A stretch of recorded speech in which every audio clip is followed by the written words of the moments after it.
আসসালামু আলাইকুম এভরিওয়ান, পর্দার আড়ালে সবাইকে স্বাগতম। দেশ ও দেশের বাইরে যে যেখান থেকে আমার ভিডিও দেখছেন, আশা করি সবাই ভালো আছেন। আলহামদুলিল্লাহ, আমরাও ভালো আছি।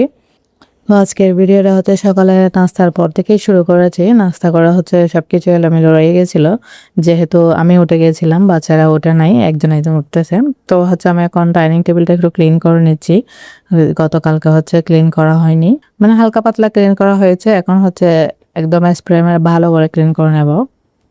তো এখন হচ্ছে আমি প্রথমে স্প্রে করে নিয়েছিলাম, এখন হচ্ছে শুকনো কাপড় দিয়ে মুছে নিচ্ছি। দেখা যায় বাচ্চারা চা খেতে গেলে অনেক সময় উপরে প্লাস্টিক দেয় না, চারিদিকে নিচেও পড়ে যায়, তো ওগুলো হচ্ছে একদম ফোটা ফোটা দাগ থেকে যায়। তো যার কারণে হচ্ছে একটু টেনেও পরিষ্কার করতেছি ভালো করে, কারণ যেহেতু এখানেই সারাদিন দুপুরে খাবার, রাত্রের খাবার, তারপর নাস্তা ডাইনিং টেবিলে খাওয়া হয়, তো তার কারণে হচ্ছে একটু ভালো করে ক্লিন করে নিলে সকালবেলা তো অনেক ভালো লাগে। সারাদিন হালকা পাতলা ক্লিন করলে হয়ে যায় খাওয়ার পর পর। তো আমি হচ্ছে ডাইনিং টেবিলটা ভালো করে একদম চারিদিকে পরিষ্কার করে নিয়েছি প্লাস্টিকের থেকে।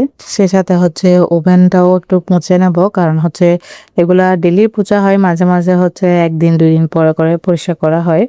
দেখতেই পাচ্ছেন কালকে পরিষ্কার করা হয়নি, ধুলা পড়ে আছে।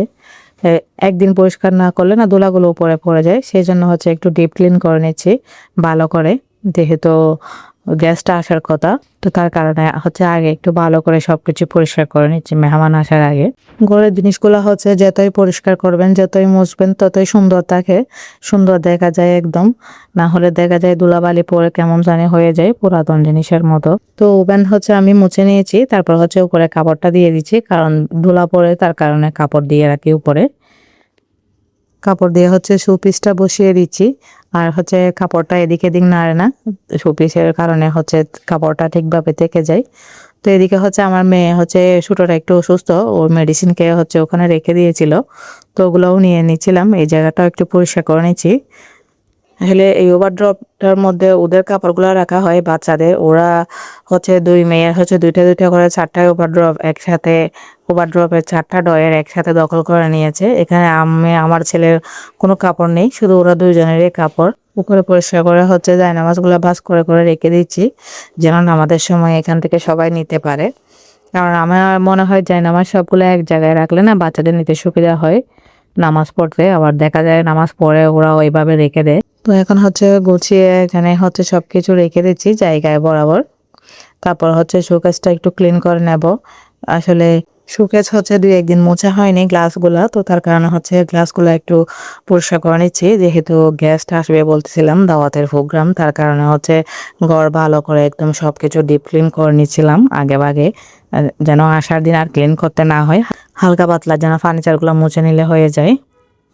সে সাথে ডিপ ফ্রিজের ওপরও একটু ডিপ ফ্রিজটা স্প্রে করে ভালো করে মুছে নিচ্ছে, কারণ দেখা যায় ডিপ ফ্রিজ খোলার সময় ওই জায়গাটাতে একটু দাগ পড়ে যায়। তো তার কারণে হচ্ছে ওখানে একটু স্প্রে করে নিয়েছি, তারপর হচ্ছে কাপড় দিয়ে ভালো করে মুছে নিয়ে নিচ্ছি। আসলে পরিষ্কার পরিচ্ছন্ন থাকলে না মনে একটা শান্তি লাগে, ঘর যেখানে যেখানে দেখতেও ভালো লাগে।